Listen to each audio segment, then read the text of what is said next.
the chakras. Here we are. This is our little chart. It'll be off camera for a lot of the time, but much of the time you'll also see it. It's going to be a very fun class. We have 5 weeks, so we can, oops. We don't have to be in a hurry. Off camera, I was coping with my cardboard sign, which I have it all worked out now. So we're going to start with a prayer, and then my friend Keshava is going to lead us in a couple of chants. We'll have a moment of quiet meditation, and then we'll start our class. So please pray with me. Heavenly Father, Divine Mother, Friend, Beloved God, Jesus Christ, Babaji Krishna, Lahiri Mahashaya, Swami Sri Yukteswar, Beloved Master Paramhansa Yogananda, Saints of all religions, humbly we bow at thy feet. Bless us that we may receive deep within ourselves your guiding wisdom. Help us to understand the esoteric truths that actually rule our lives. And above all, inspire us with the clarity and the energy to embrace these truths and to live according to thy inner guidance. Om. Peace. Amen. Let's chant this chant of Yogananda's, Who is in my temple? And Yogananda said this chant was for opening the mystic portals of the chakras.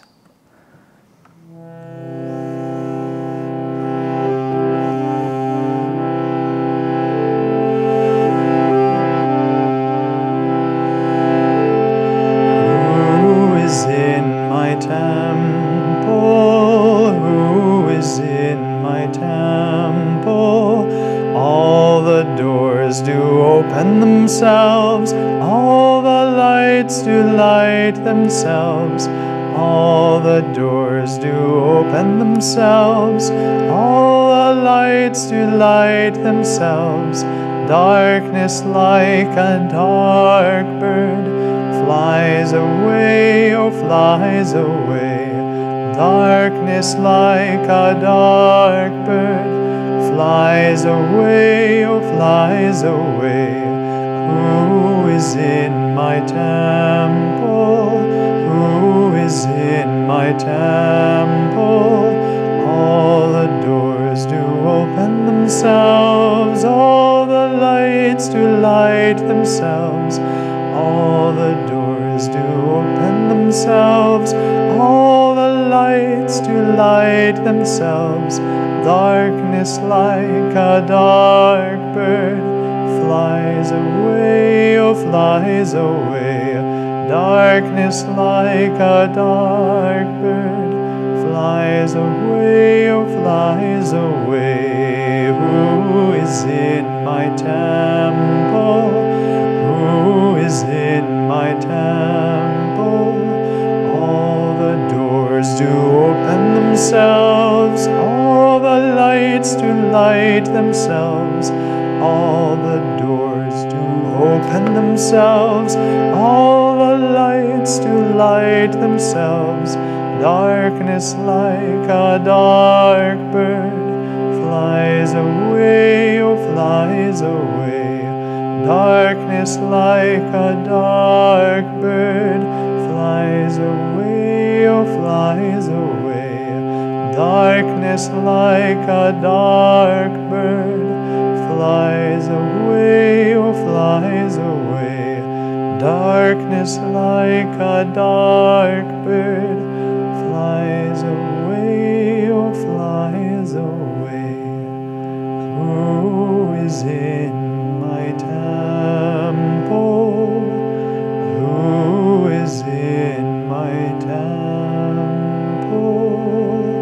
Who is in my temple?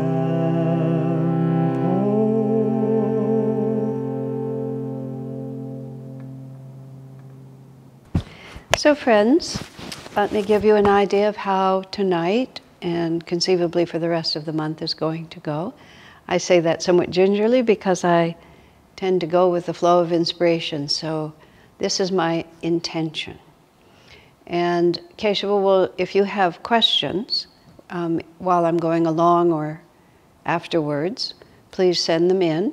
And if I don't answer them tonight, I'll answer them the following week, okay? Sometimes I just prefer to just finish a thought completely before I stop and ask questions. And if you're asking a question that I'm not even touching on, you'll have to trust a little that in the course of the 5 weeks we'll come to that. So we'll sort of just see how it goes. It's very easy. If we were all sitting in one room, it would be effortless. So let's pretend we are. The title of this course is The Chakras in Everyday Life. And I'm actually very grateful for that title because it helps me really to focus in on what I can offer here. I first started teaching classes on the chakras about 30 years ago, and it was beginning to be known, but much less.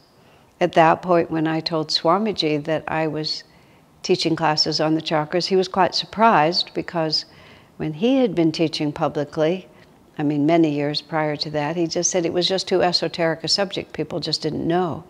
But now 50 years have passed, 60 or 70 since Swami Kriyananda first started teaching, and we're in a new age. It's as simple as that. And spiritual awareness has expanded exponentially.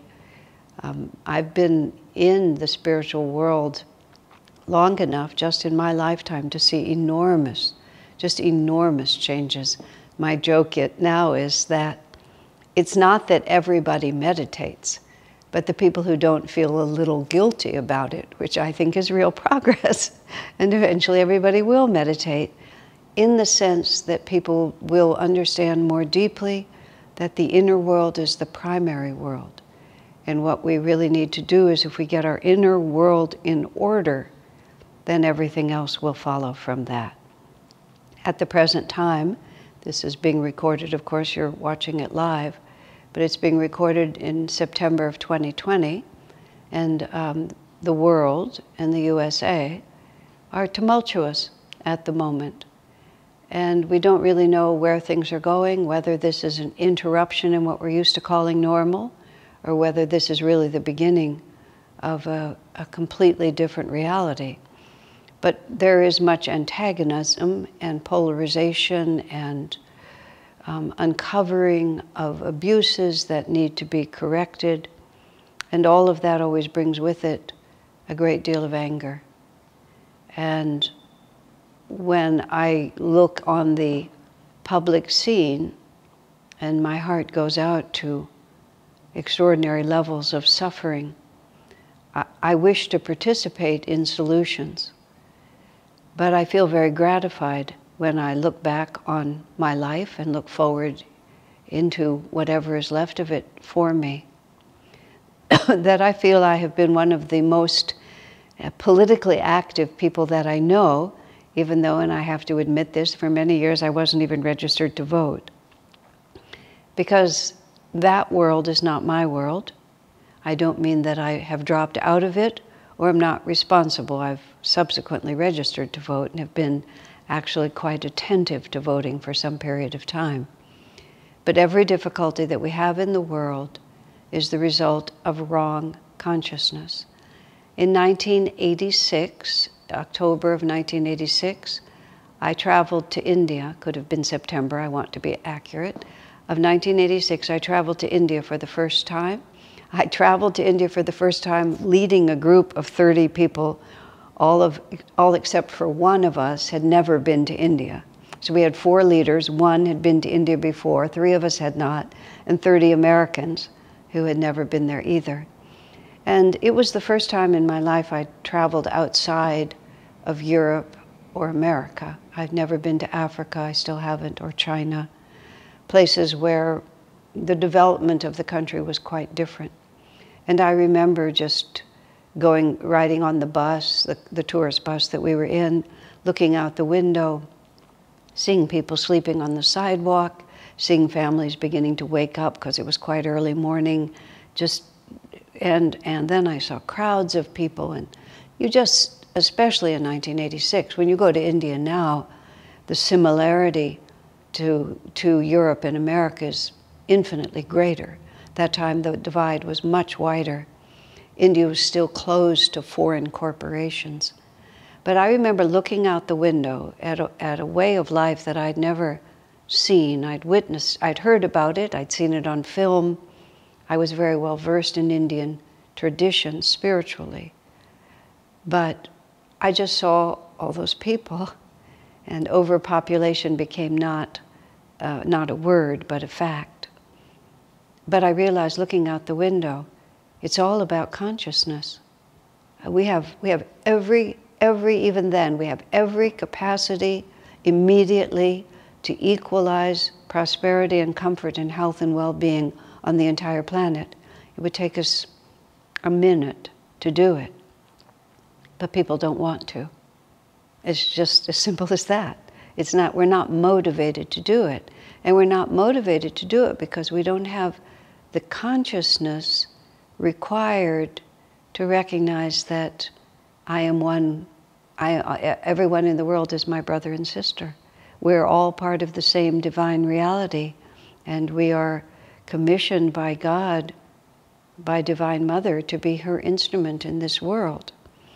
And so, having spent all of my life, all of my adult life, helping other people expand their consciousness, I feel like I've been in the vanguard of the solution, and I have seen a transformed world in 50 years since I stepped into this. In cosmic time, I mean in human time, 50 years is a long time. Standing here, it doesn't feel long, but it sounds long. In cosmic time, it just goes like that. It just doesn't count for anything. Real transformation is like a slow tide coming in. So now we're working with the subject of the chakras, which is one of the fundamental principles that basically tell us how to live and why we should live that way. This is not primarily going to be an experiential class, although starting next week we will do a few, or Keshav will probably lead you in a few experiential exercises. Those kinds of experiences are highly desirable and highly recommended, but my orientation is going to be much more thinking about the implications of this for self-understanding, for self-discipline, for focusing our self-discipline in the right way, because I know there's lots of resources out there. If there weren't other resources, within Ananda, those resources exist. In fact, a couple of suggestions are going to be even offered in the text of what we're offering here. My friend Nayaswami Savitri has specialized in the chakras for several years, and for many years, and has a great deal to offer in that respect. So, I want to start with just talking about the chakras. Let me say how to say this. There are a few fundamental principles that basically, when you have a clear idea of how a few metaphysical ideas work together, then our own path through the minefields of delusion can be greatly expedited. So I want to talk about how those work together. So let me think. The three concepts that I really want to talk about are karma and what goes with it, which is reincarnation, and then how the chakras fit in with that. Okay? All of these ideas are what I would, these are all part of Sanatana Dharma. Sanatana Dharma is translated in two ways, as either the eternal religion or as that which is. And Sanatana Dharma is the underlying principles of self-realization that Master called the unifying reality behind all spiritual traditions in the world. And these are not people's ideas. These are revealed truth. And I don't mean that in a dogmatic sense. It's simply that which is. And the self-realized masters from ancient times beyond what we can remember have explained these ideas to us and shown, and this is the important point, how they work in everyday life. Okay? So before, though, I can work with these, I have to work with one other picture here, which is really simple. You know, which is the very simple question, which is what our temple is called and what Master called his work when he came to America, which is self-realization. When Master came to America 100 years ago, he had the opportunity to choose from countless possibilities of Sanatana Dharma, the ancient teachings of India that he had come to represent, and he had to translate that into languages and images and techniques that a culture that was essentially unfamiliar with it. Master came to America 100 years ago, almost to the day. Later this month, it's going to be exactly 100 years. At the time when Master came to America, he had and kept his whole life long hair. Of course, he had dark skin.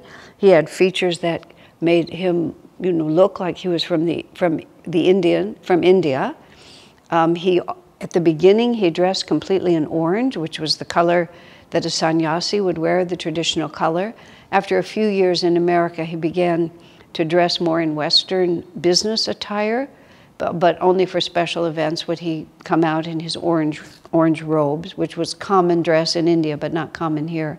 What I'm trying to say is he was very exotic, because in 1920, globalization wasn't even a word. No one had even thought of such a thing, and there was very little exchange from that far away. So he had to bring something that we didn't know anything about, and then try to find a way that it would resonate with American consciousness.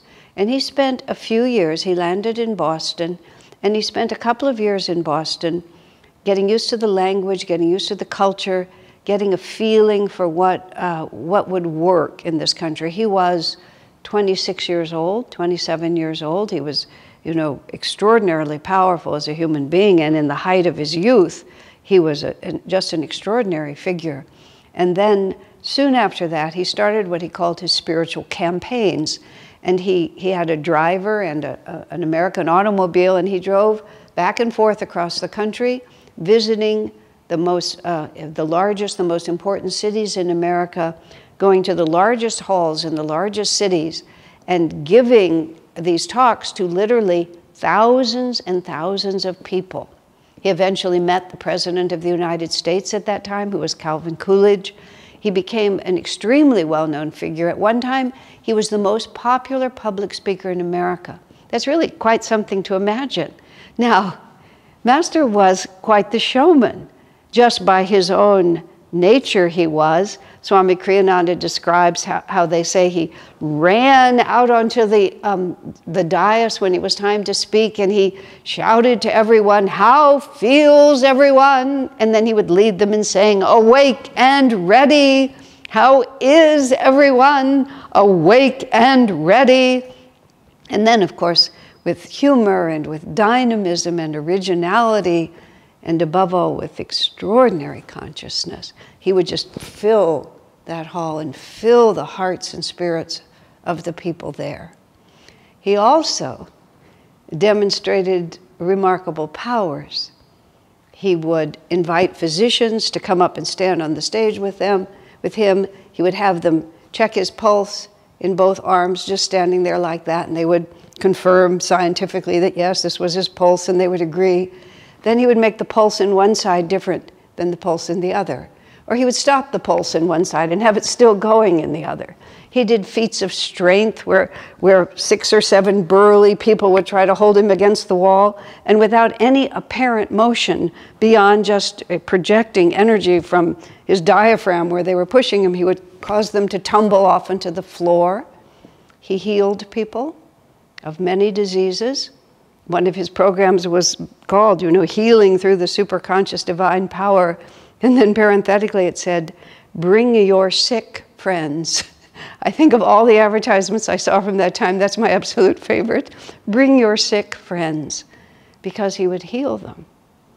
But he wasn't really there, he wasn't a circus act.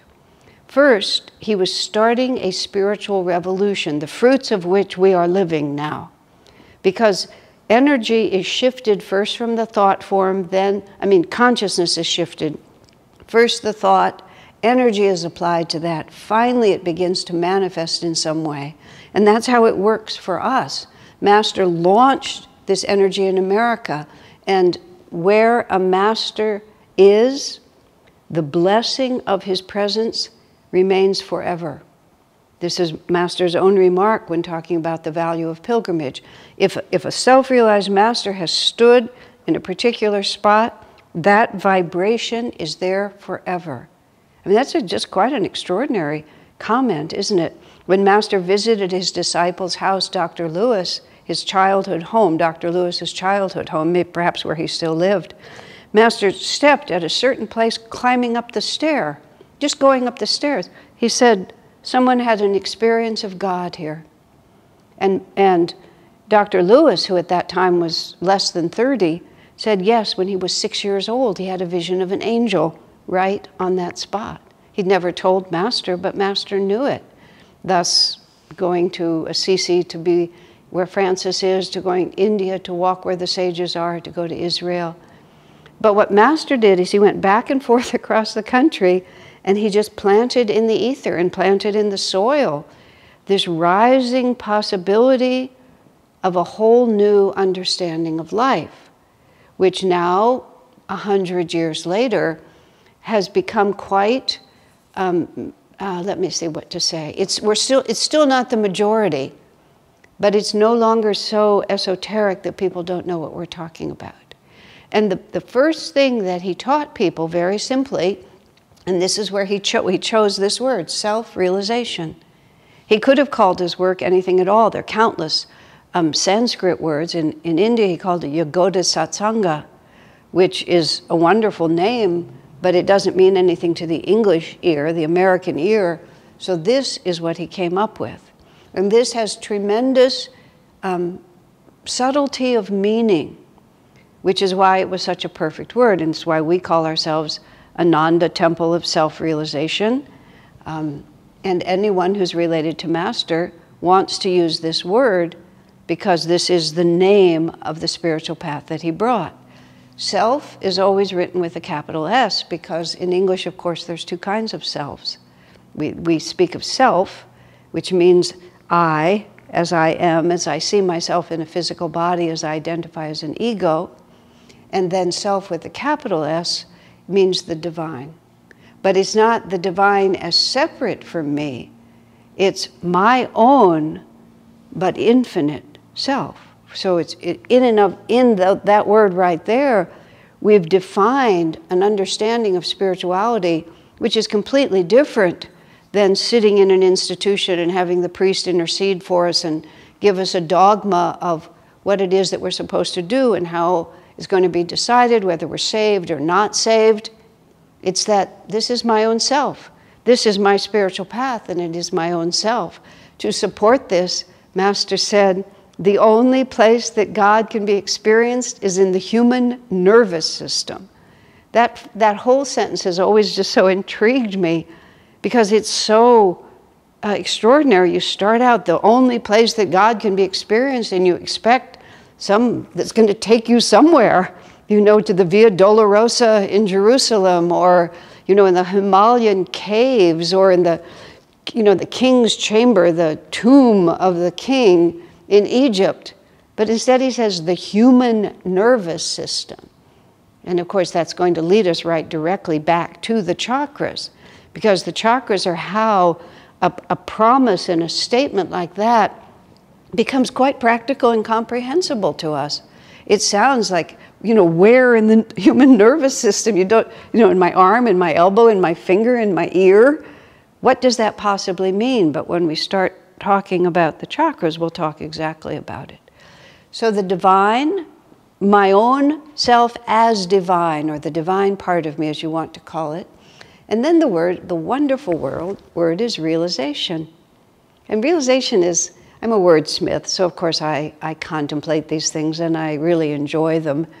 But it's a perfect word. What does it mean to realize something? When you realize something, you don't learn it. Or let me phrase it differently. You already knew it, you just didn't know that you knew it. Oh, I realize now that. What does that mean? That means that all the pieces have come together in my head, and all the pieces were there, I just didn't realize it. So we realize, we come to recognize, we see that we have always been this self, we just realize it now.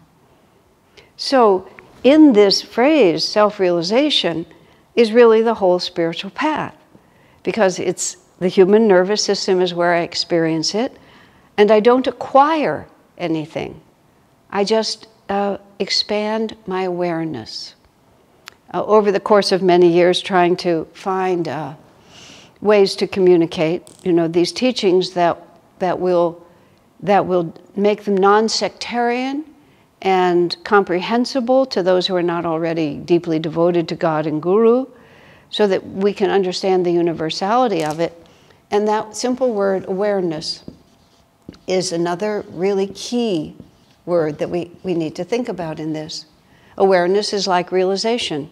It's exactly the same thing. If you think about all progress from being a little baby, everything is an increase in awareness. I've never had born children or raised babies, but I have a lot of friends. When you live 50 years in community, you get a lot of friends, and you get to live other people's lives with them. So I've seen lots of babies, and I understand how, to a certain extent from the outside, how babies grow and develop. And I remember when I learned that babies can be frightened by their own hands, because their bodies, they don't have control over their bodies. And so every so often, this foreign object just flies in front of them. And they can be very startled and even alarmed by this flying object, because they aren't aware that it's their own self. And they aren't aware yet, because they aren't developed enough yet, of how to operate the system that they're living in. But over time, it becomes an expansion of awareness. A child begins to control his own bodily functions. He begins to figure out what language he's supposed to speak in this particular incarnation that he is. Eventually, the child goes to school, learns to read, begins to get a whole context. All of it is an ever-expanding awareness. It's a little different than realization, because a 4-year-old doesn't suddenly realize he can read. He has to expand his awareness of what language, what letters are, what those symbols mean, how you put it together in a book. But even as we grow to be adults, if we start thinking about how do we measure growth in our own lives, and that word awareness actually is a template that goes all the way through. I've never been a visual artist in my life. I've always been focused on words. My creativity is related to words. And so for a long time, I didn't know that I could actually put things together artistically. And gradually, I had my friends train me in, sort of what looks good and what doesn't. I never could understand clothes or fashion. I had a friend of mine who just was one of those naturally stylish people. It was a sort of a joke. We would go out when we were all nuns together, young women, we'd go out and chop wood for a day. Some of the men would help us to sort of get a wood supply for the winter. And I mean, you're going out there into the forest to, use chainsaws and splitters and move all this wood. And somehow or another, she always looked like she was a magazine spread. Young woman goes wood splitting.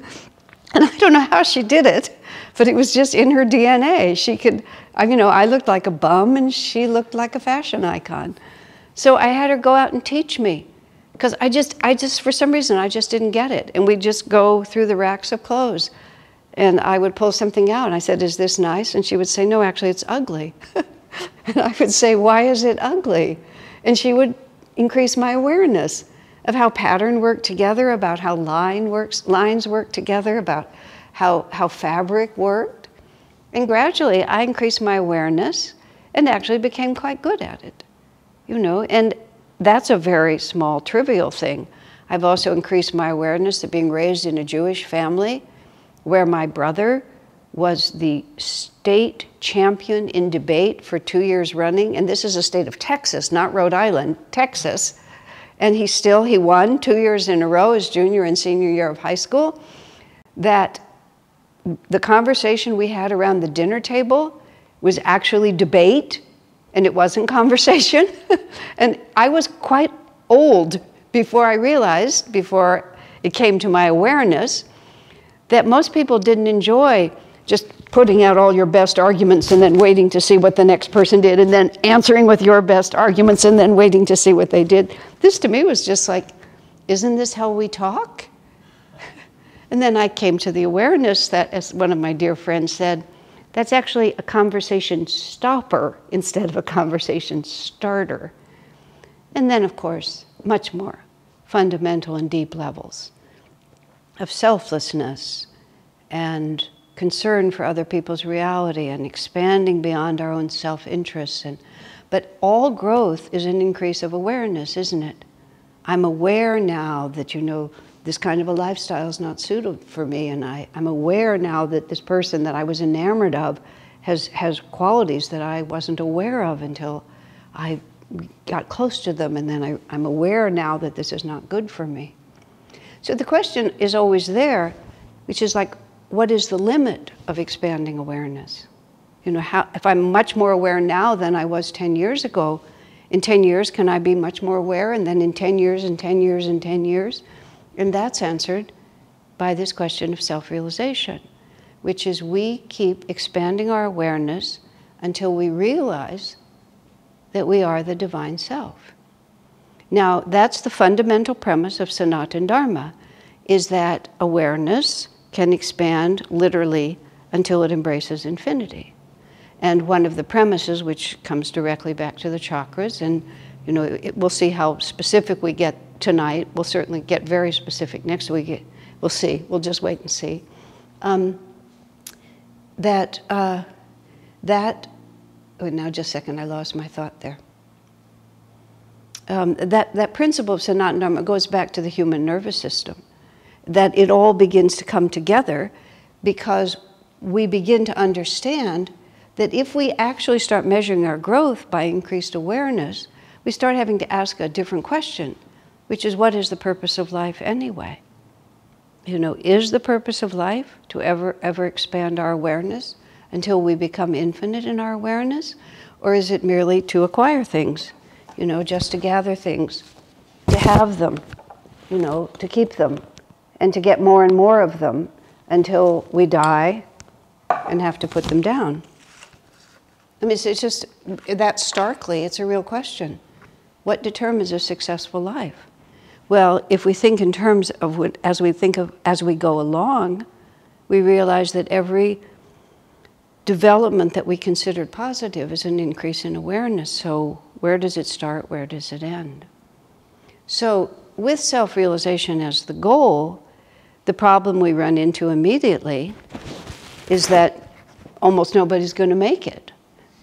Because here we are. I use this number 50 years. I love saying that because it's so ridiculous. Time is so different than you feel. Recently, I was reminded, Swami wrote this, I read this, Swami said this anonymously, but I was actually the person.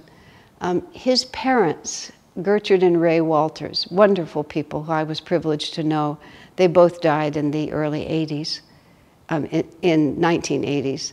They were also in their mid-80s at the time. And they were married for 60 years, and they had an extraordinarily harmonious relationship.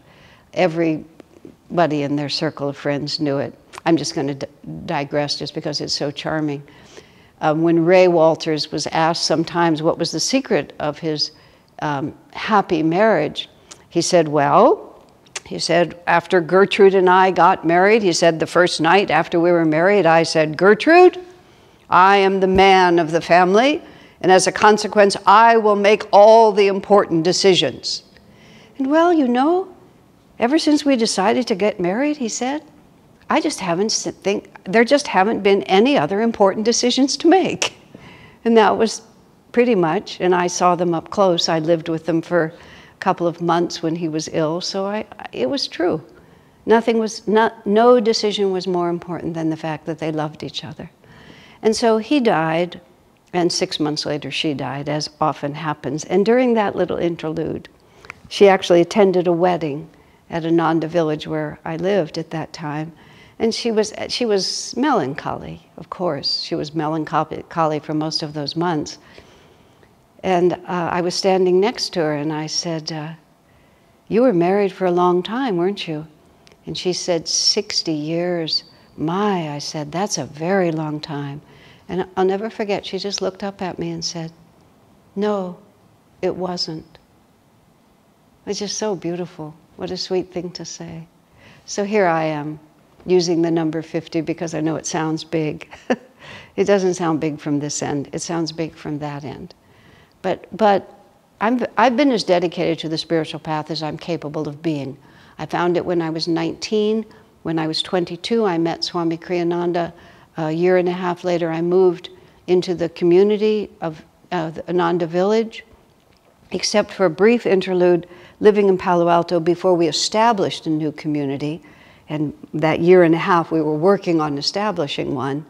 I've always lived in community. I've always been dedicated to the path. It's that. And if I only had one incarnation, I'm not going to make it. It's just, there's just too much. And when we get, again, deeper into the chakras, I'll really talk about why. There's no problem here. This is the way it's made. There is so much that we need to run through, so many what I call alternate theories of happiness that we have to keep testing out before we become really aware of what causes us suffering and what causes us happiness. It's very complicated in one sense, and it's also very simple in another.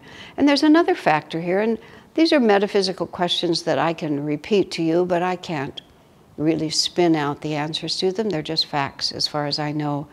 I mean, they're just the facts that I live with. Sometimes I feel like if I find myself in prison, and I don't like being in prison, I don't really need to know who the architect was who built the building I'm trapped in. I just need to find out how to get out. And so there comes a certain point on the spiritual path where intellectual speculation that doesn't have a practical application, at least for me, is not as interesting. But the divine, God, created us with free will. And therefore we are allowed to wander in confusion for as long as we want to. And only when we ourselves have learned and have realized or become aware of what causes suffering and what causes happiness, and really look toward that higher self, look toward the light, then that light begins to help us. But as long as we have our back turned, as long as we're not interested, as long as we're absolutely fascinated by all the lights that we see in front of us, the difficulty is, in a very real sense, you can say the world is made out of tinfoil. And somehow where we can't see it, we are a giant spotlight. And our own light is projecting to this universe all around us. And because it's made of tinfoil, it keeps reflecting back to us. And like little children, that light looks so attractive to us. We rush for that light, and we don't understand that we're bringing the light. And that what's in front of us that seems to be the source is merely the reflection. And this will take us right back into the chakras, because once we begin to understand where that light is emanating from, and once we also begin to understand that what we are seeking is an experience of that light, then we become aware of possibilities we didn't know before, which eventually leads us into realization. So now we come back to where I started, which is, in order for self-realization to be the goal of life, if we can accept that it is, and if we can't accept that it is, well, this class won't mean much to you, but I'll do my best to try to persuade you. We have to have, let me think about this for a minute. Well, this is where the word reincarnation comes in. I wrote it up here, but I wrote it up a little prematurely. Reincarnation is the simple fact that the body I wear is my reality about as much as the dress that I'm wearing. It's just that the time span is different and the memory log is different. You know, I wear this because I'm standing here, and I wear this particular costume because I'm a Nayaswami and I've taken a vow of sannyas, and this is the costume that I wear when I'm a sannyasi. I don't sleep in this. So after this class is over, which is being presented in the evening, I'll go home and I'll take off this dress, but I'll still be wearing the same body, but I'll put a pair of pajamas on top of it. But I won't feel that my fundamental identity has shifted merely because I used to be in a dress and now I'm in my pajamas, because what I identify with is the body that's underneath it. Now, what happens when we start working with the concept of reincarnation is that we begin to realize that the body that I'm wearing is also temporary. Now that we already know, because we come in as a baby and usually, you know, after many decades, we pass away as an older person. Sometimes the span is shorter, but no physical body is permanent. Of course, we all pretend that it is because we're confused. That's called delusion. But we know that inevitably it's going to be taken away from us. But we imagine that when this body is taken away from us, that I will cease to exist. And that, for many people, is terribly frightening. A friend of mine, he was a child, and at 6, he was just terrified of death. And his parents tried to reassure him by telling him that he wasn't going to die for a long time, and they were young, and they weren't going to die. Of course, these are affirmations. These are not promises that any human being can make, but trying to comfort their child. That's what they were saying. They didn't understand that he wasn't thinking about time. He knew that at the end of it all, he would die. And that just was giving him an existential crisis at the age of 6. You know, they tried to solve it with psychology and so on, but eventually, at a very young age, he discovered self-realization. That's what he was looking for, and that was what caused him to stop being afraid, because he realized, oh yeah, that's right, the body will die, but I won't be annihilated. So what we have to understand, to begin to even understand this, we have to understand the pronoun I. And it's a very nice pronoun, I. And when we look at the Christian Bible, which I also often talk about because I have a wonderful relationship with Jesus, I guess. I mean, that sort of sounds like a funny thing to say, but that's exactly what I would say. Because Jesus uses the pronoun I a great deal in the Bible, and it generally has been interpreted in the, what I would call the mainstream or the traditional way, that I means there he was standing there, he really lived. He was Jesus, he wore a body. So when Jesus said I, people projected upon him what most people mean when they say I. Because, you know, I use the pronoun all the time. I'm going to the market, I'm hungry, I'm tired, I'm going to change out of this dress and my pajamas. Then nobody is confused about what I'm talking about. We know what it's supposed to be. But when Jesus used the pronoun I, Jesus' self-definition and what Jesus identified with was not this body, because his sense of time was so expanded that the fact that he was wearing this body, as it happened, he only wore it for 33 years. Maybe most people wear it many people wear it a little longer than that.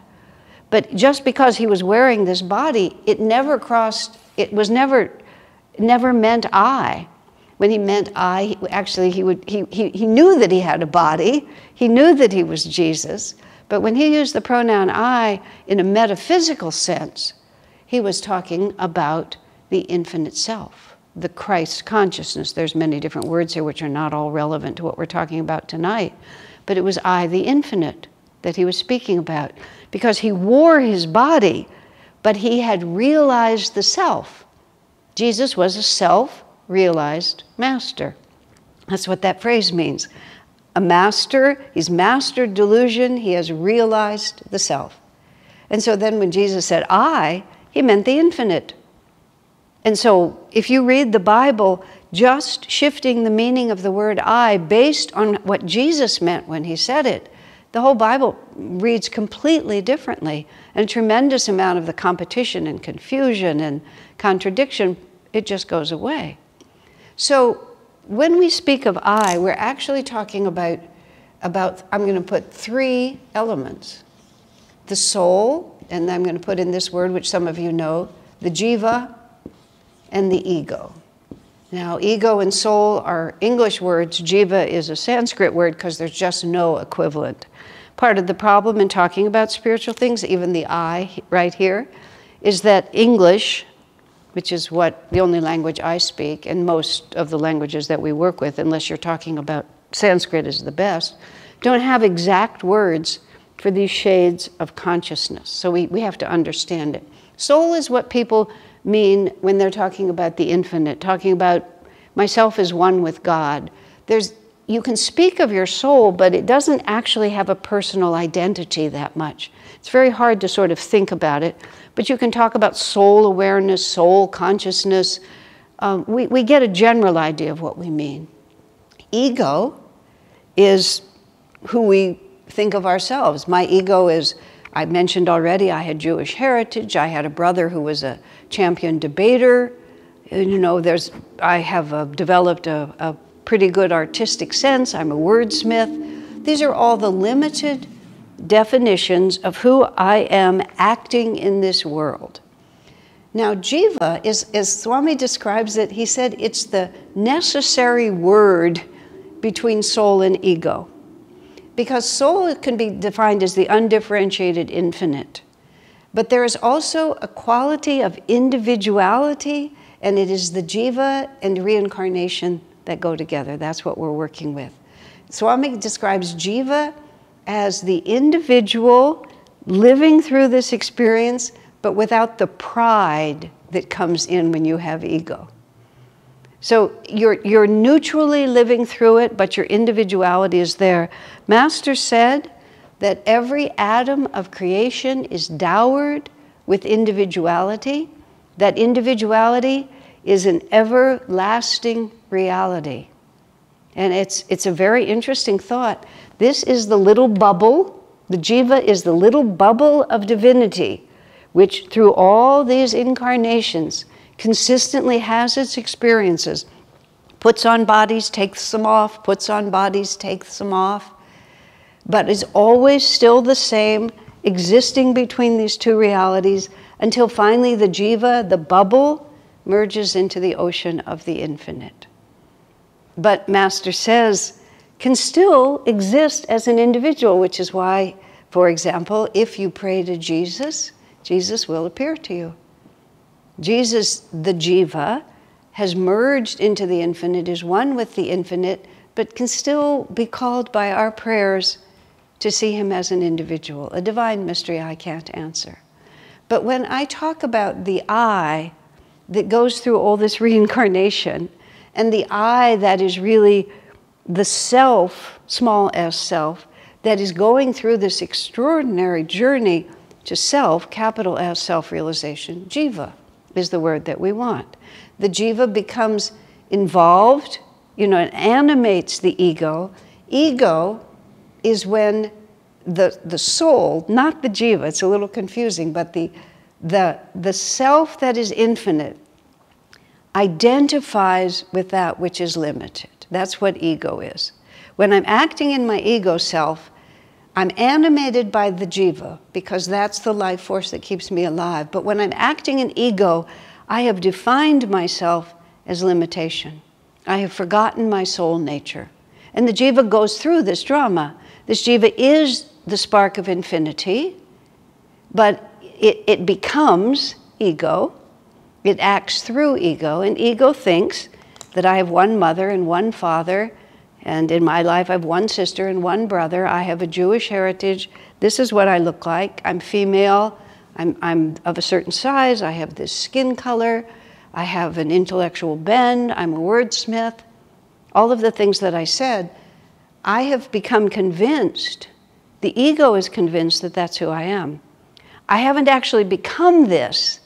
I have just identified with this because I remain the jiva that is actually united with the infinite, the individual bubble of the ocean, but I have living through my ego consciousness.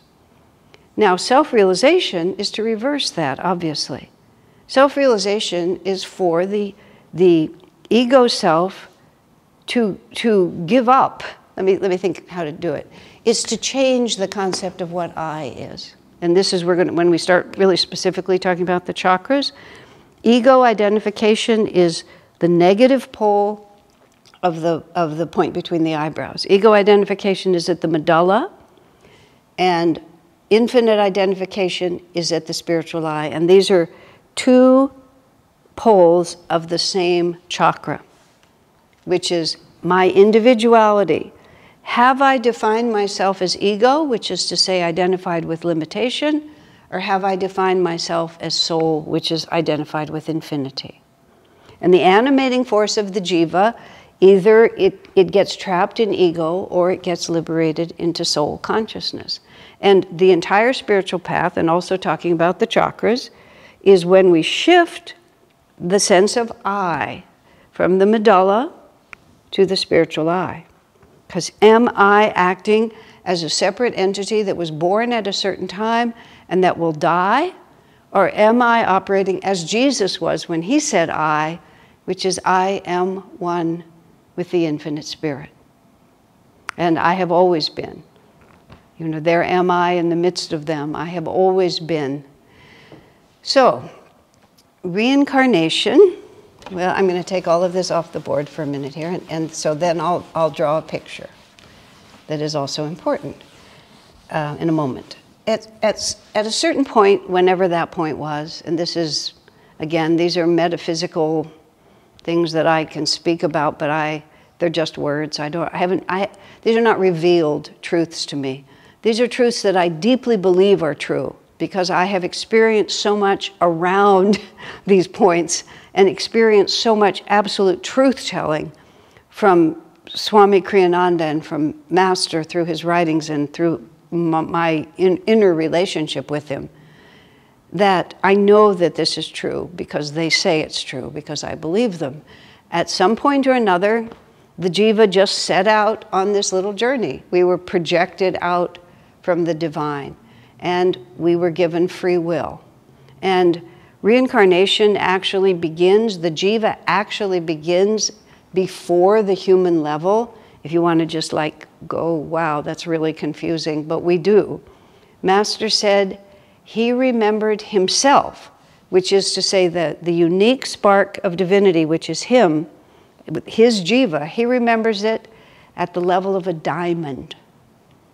Wow. Swami Kriyananda, a number of years ago, was in Paris, and there was a display somewhere in Paris of very large crystals, you know, like crystals that were as big as furniture.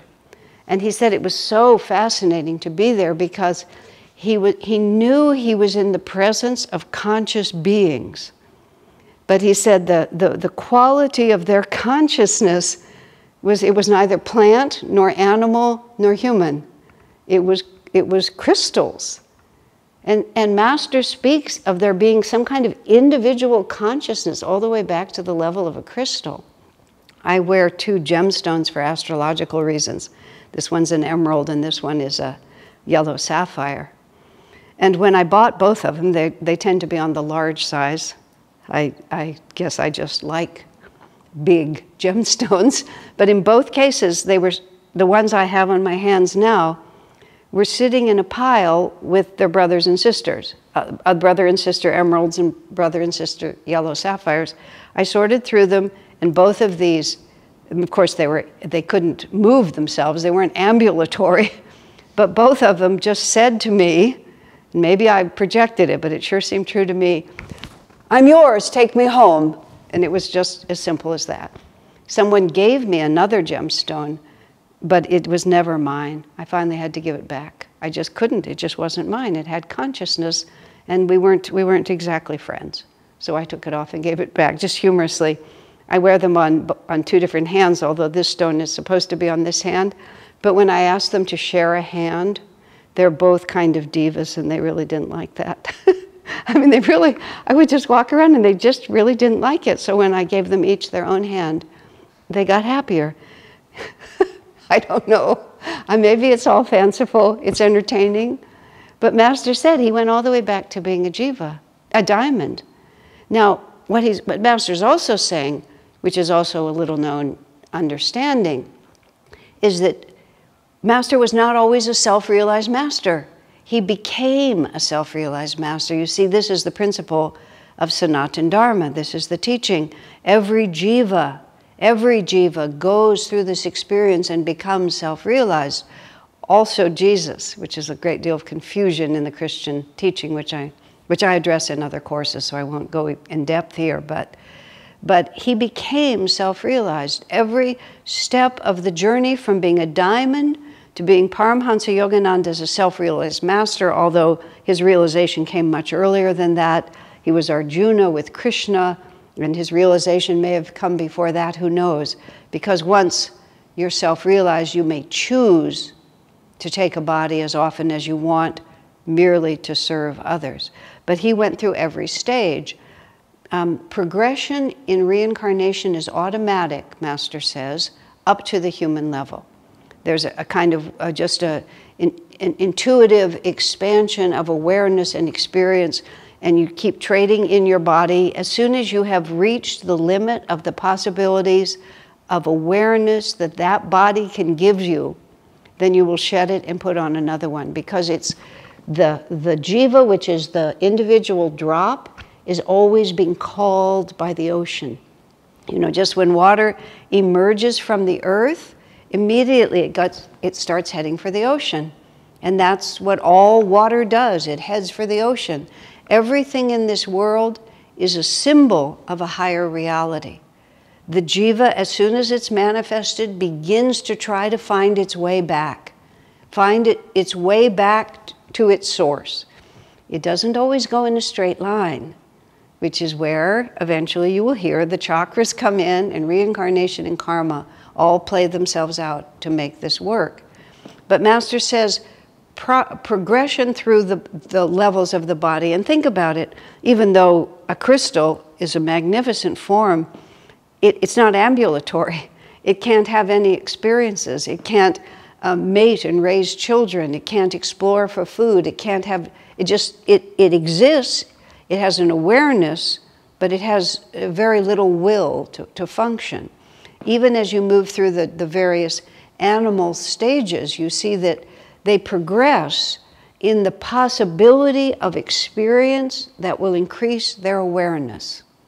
A clam, which is anchored to a coral reef, you know, eats by opening its mouth and hoping that something will come by that it can suck in. But a monkey can run all over the forest and take a bite of this and a bite of that and a bite of this and steal that from you and then reject it like this. You watch some very active animals like that. They're not eating just to survive. They're eating to enjoy. And they'll also eat to take it away from you. You know, they very active like that. I was reading about dogs that become service animals, helping people with epilepsy or autistic people or people who are impaired in one way or another, how a dog can really help you. And I thought to myself, because, you know, dogs are fun. I'm not a person who has had intimate relationships with animals, but I appreciate them. And every once in a while I meet one that's a real friend of mine. But, you know, dogs are, they're enthusiastic, they're full of love, they can be very loyal, but their concept of what's possible is quite limited. It's to take a walk, it's to sniff, it's to get something else to eat, it's to meet a new friend, like this. And it's actually basically a rather self-indulgent life. And it occurred to me that when a dog finally gets to the level where he can be serviceful and do meaningful work, I was just thinking from the dog's point of view, oh, what a relief. You know, finally, it's just more than just endlessly eating and running around and being enthusiastic about nothing. Finally, there's meaning and purpose here. And all of that is how the forces of ever-expanding awareness.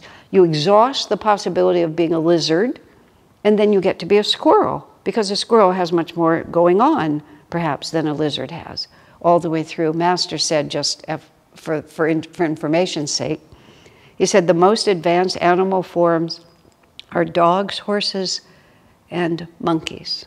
You know, monkeys, almost monkeys, sometimes you think that they're flipping back and forth from being human, because some of them are just extraordinarily, many dogs and many horses too. I know that cat people never like me to say that. I'm just telling you what Master said. I can't defend it, it's just what he said. There you have it. And it's very good karma for an animal to be in close proximity to humans because it helps speed their evolution. And then we finally get to the human level. And with the human level, here's what makes the human body the superior form on the planet. And I know that's also not necessarily popular, but I'm just telling you what Master says. Master says that the human nervous system, and there's that word again, isn't it? The human nervous system has the capacity to experience infinity. And it's a physiological phenomenon in some way. It's a spiritual phenomenon. There have been instances where great masters have liberated souls that were in animal bodies, but it's not common. It's the human body has the nervous system, and behind the nervous system are the chakras. And so this, you know, after an hour here, finally there's the big word, the word chakras. But everything that I'm saying is what makes the chakras make sense. Otherwise, we chant, we do affirmations, but we don't know what we're doing and why. What I'm explaining to you is the everyday application of this. Once we get into a human body, if we use that body for its higher purpose as God intended, what happens is we can attain self-realization in this body because the refinement, the refining potential, the capacity for awareness through this body is infinite. And, you know, just, well, I'll talk about it more, probably mostly more next week.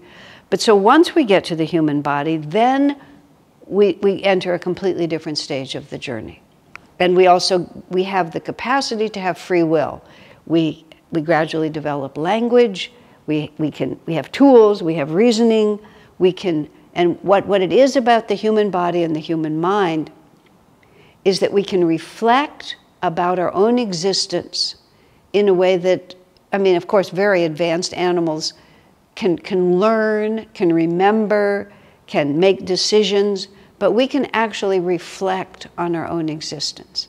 You know, it's, if a puppy is part of a litter of other puppies, and there's 8 puppies, and he ends up going to a certain home, it's not likely, I'm just going to say, or it isn't possible, he doesn't reflect in kind of an existential way about why was it that I was chosen by this particular family, whereas one of my litter mates, you know, was chosen by that family, and now that they live in Brazil, and they live out in the jungle of Brazil, and I am a New York City dog. Why am I a New York City dog?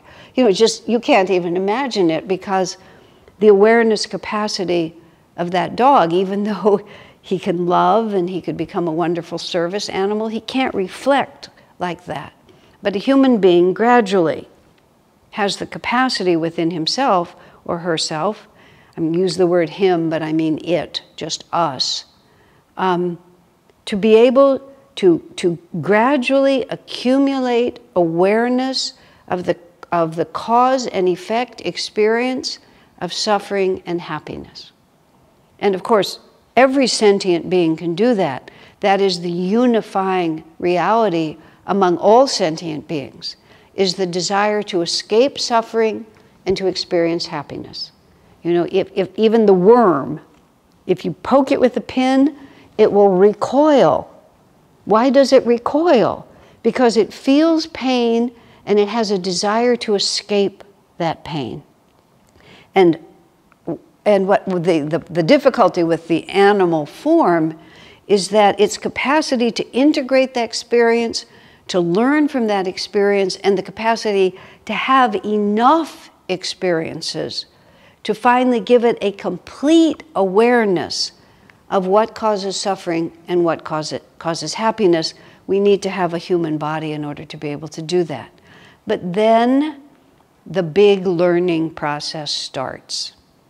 And going back to something I was saying a little while ago, our goal, not our goal, that's not even the right word, our destiny is that the bubble will merge with the ocean. But the bubble will merge with the ocean when the bubble only wants to merge with the ocean. When the bubble wants to be a movie star, when the bubble wants to be a millionaire, when the bubble wants to be a terrible tyrant, when the bubble wants to be a dope addict, when the bubble wants to, then the bubble gets to do all those things because we have free will. And the motivating force behind all of those things is, I want to escape suffering, and I think this will make me happy. I looked in there was a newspaper once that I just was looking at, and there was some movie star, and a female movie star, and she was dressed, as it happened, in some sort of leopard skin thin thing, which made it all just, I don't know, more intense. And it was just a photograph, and I don't know who she was, but she had the body, she had the face, she had the hair, and boy, did she have the magnetism. Swami Kriyananda remarked once, he was on a ship, maybe he was crossing the ocean, I'm not really quite sure where he was exactly, but meaning that he was thrown in with people he didn't really know. And there was a woman, he said, on that ship who was a fashion model, a very high-level fashion model. And he said just somehow her necklace was, tangled or something, and she turned to him and asked him to untangle it like this. And he said just when he put his hands anywhere close to where she was, he said it wasn't sexual magnetism. It wasn't like she was alluring him like that. But she had so much magnetism as a female. She'd made an entire, very successful career. And he said when he got close to it, it was almost like a physical force. It was a physical force that just struck him like that. Well, that's what that movie star looked like. And I'm just looking at it and I'm thinking, wow, how many incarnations have you been working on this? How many lifetime after lifetime have you just had this is, I will be happy when. I'm suffering because, but I will be happy when. And we'll get into this a little bit more, maybe some tonight, but about between our births in the astral world, when we try to figure out where we're going to be born next, I can just see the jiva that was animating that woman, just scanning the possibilities in the cosmos, looking for the perfect man and perfect woman to give her just the body that she wanted, and it not quite working, and finding the new ones. Just so much energy to become that one thing. And that was just being a movie star. That doesn't even take into account being a musician, being a priest, being a cowboy, just everything that we might want to do.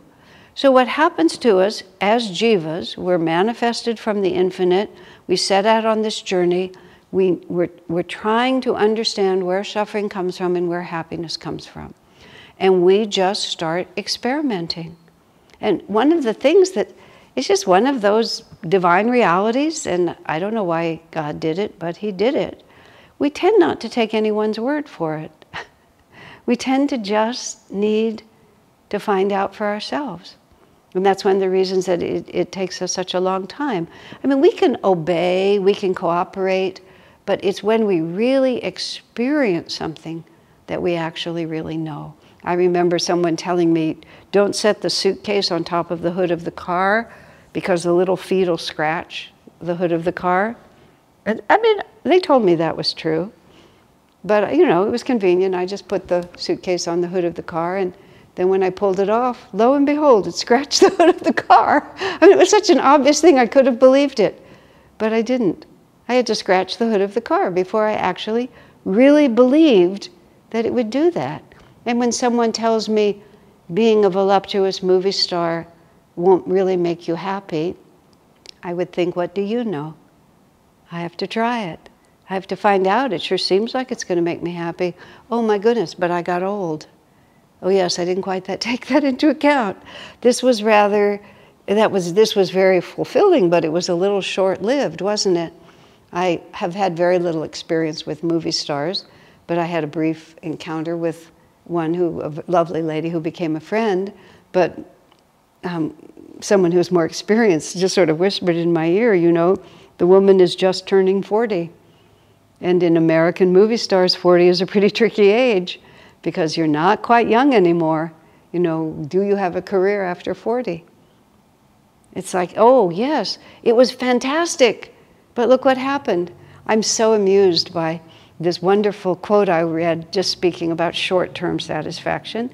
This woman was an artist. She was very successful. She was very bohemian, and she really lived the artist's life. She was very beautiful, and she had many lovers, and she was always having all this drama, and she poured it into her art. You know, it was that kind of life. You can see that I've been there and done that also. It appeals to me on a certain level, not anymore, but I recognize it. This woman, God bless her, I don't know what she'll do in her next life. The interview was happening when she was 90. And she was still, I believe she was still painting. I think painting was her field. And she was still exotic looking, but she was definitely 90. And she commented, she said, when a handsome young man comes into the room, she said, my response to him is exactly as it's always been. His response to me, however, is a bit different. Yeah, it's a short-lived identity, but we have to try it. And so what happens through our many incarnations is that we just keep testing out alternate theories of happiness. And all the while, the divine self within us is calling us. And every so often we notice, but we're still looking outside ourselves to find out what's true.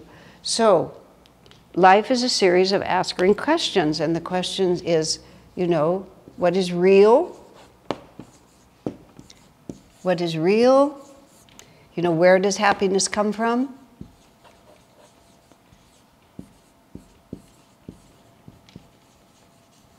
Come from? Where does suffering come from?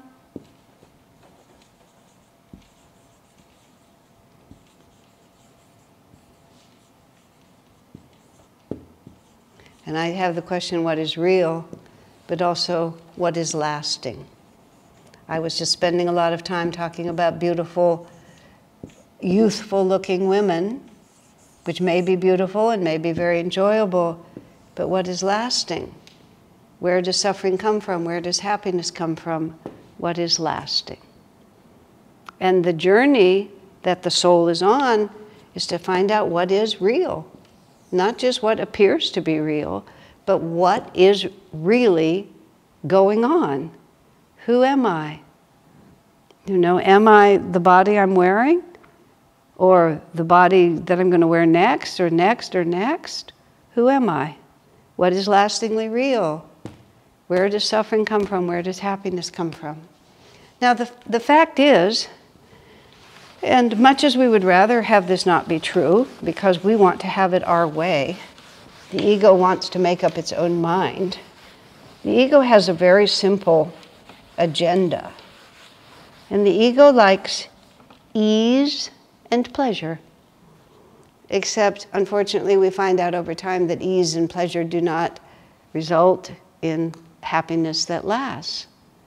So what happens is we start, and I'm going to just make sort of a straight line, although nothing really about spiritual life is actually a straight line. And at this end is self-realization.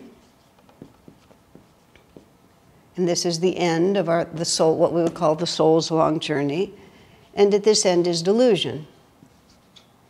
And delusion, I mean, people call it sin or karma. You can call it lots of things. Delusion is, I'm just not actually really clear on where my suffering comes from and what actually causes me happiness. And I'm not sure what is going to endure. And so, if you think of this, if this were a piano keyboard, and you know, the piano tuner, every single note has a particular vibration. And it's a progression, you know, from low notes to high notes. And every tone has a particular vibration. It's just a sound wave. Then now we have all these electronic ways to measure it, but we could actually say this is a sound wave, this is what its vibration is. If we think of this as stages of awareness or stages of expanded or contracted consciousness, if I think that the material world is the real world, that this is my body, I'm born and I die, this is who I am. It's not that I am a jiva that identifies with this body, this is who I am, and the only thing that's real is what I can see, what I can touch, what I can eat, what I can grab, what I can feel in my body, the power I can have over you, whatever, or the power you can have over me. It's just everything about the apparent world is the real world. And I'm separate from everybody else. I mean, self-evidently, look at this. I have one body, you have another one. Obviously, we're different. Isn't that just the way it is? So that's a certain vibration of consciousness if you have self-realization at one end and just absolute materiality at the other. And then what gradually happens through our experience is we gradually begin to realize that there are other realities besides just the material. I mean, very, what I would call new to a physical body people live very much like animals. They just eat, they mate, they live, they die. They don't have an idea of more subtle realities. But as we begin to move up the spectrum a little bit away from the most material reality, even our mating, to use the most basic example, becomes less just about the physical sensation and walking away. Some animals even, they actually mate for life. They will have a partner, and that partner will be their partner forever. Other animals, it's just a copulation, and then there's whatever, children are born. I can't, the word slips my mind right now, but whatever it is, more children are born of their species, but there's no relationship among them. But then higher animals, they begin to have a relationship. They begin to move out of just a materialistic reproduction. That's what I was trying to say. Just a materialistic into something deeper. I had this experience. Even my nature friends have never been able to explain this to me. I was in seclusion in this cabin in a rural area. It wasn't wilderness. And there was a pond on the property. And it was spring and summer. And for a period of time, there was a flock of what appeared to be migrating geese. And they hung around for about a week. And then they all left, and there was only one goose left. For some reason, I think it's a he, but I'm not sure. And he was there all by himself for a number of days. And I would take walks. I mean, we didn't actually get into physical relationship because he always skirted, but I saw him every day. He was always alone. Then one day I was out walking, and across the sky, screaming in goose language, this goose comes shooting down and lands on the pond where this other goose is. The two of them begin to talk to each other in the most intense manner. My guy starts swimming in circles. He's so excited. Then he gets so excited he has to swim away and then swim in circles for a few minutes and then come back. I don't know. Did they have a fight? Did she get lost? Did she run away with another goose? You know, I have no idea what it was. They just they found each other. They were so excited. They settled in. And then a few days later, they flew off together. Who knows? Well, going to the human level, as we begin to develop as human beings, our bonds with each other, whether it's with our offspring, that's the word, reproduction, offspring, whether the bond is with our offspring or our mate, it becomes more than physical. And see, that's the beginning of moving up from just a material reality. We realize that there's a higher vibration of relationship than just, you know, you'll pick the insects out of my fur or whatever, and we'll have our sexual urge and we'll satisfy it together. We move into a more subtle energy. Now, once we begin to move into that subtle energy, the question of what causes suffering and what causes happiness becomes more complicated, doesn't it? A friend of mine had a dream once that he was a grizzly bear. I think it was really a past life memory. And the grizzly bear had basically, he was either afraid or he was hungry. And basically that's what he did. He was either looking for food or he was trying to hide out and not be hurt. That's suffering and happiness in a pretty simple level. Once we start forming relationships, once we start loving our offspring, okay, the joy of loving our offspring is is thrilling. It's just marvelous to feel that. But also then, if we lose our offspring, then all of a sudden the pain is equal to that. So this whole question of where does happiness come from, where does suffering come from, and how can we maintain happiness and not have it shift into suffering? And that's the beginning of the soul's long journey to self-realization. So we try out all different ways of being and living and relating to each other and relating to ourselves, developing talents, having successes, having disappointments, and all of them gradually on a more and more subtle level, the vibration of each of those states of consciousness, because every thought, every action, every feeling that we have reflects our perception of reality, of happiness and suffering. Whatever we might know, I'm very philosophical. I love to give classes about death and dying. On my YouTube channel, you'll find some really interesting classes that I've given all about this. I can say, absolutely, I'm just wearing this body. It's no more important to me than my dress. But when I'm going down the freeway and I think for a second somebody's going to smash into me, everything in me panics. So part of me, is a little closer to self-realization, but a good part of me is not. Because all of a sudden something's going to happen to this body, and it frightens me. This is in stark contrast, for example, to a story that Yogananda tells in Autobiography of a Yogi, where this sadhu, a sadhu is a holy man, was walking down the street, and there was a dangerous murderer who the police were looking for, and this sadhu resembled the murderer. And the police started chasing him. Stop, stop, in the name of the police. And he wouldn't stop, and the policeman became so agitated about it that one of the policemen had a machete. This is the true story that Yogananda tells. And he hacked off the sadhu's arm. The sadhu did not flinch. He did not cry out. He bent down. He picked up the severed arm. He put it back onto his body and healed the wound, and then just calmly said, I'm not the murderer you're seeking.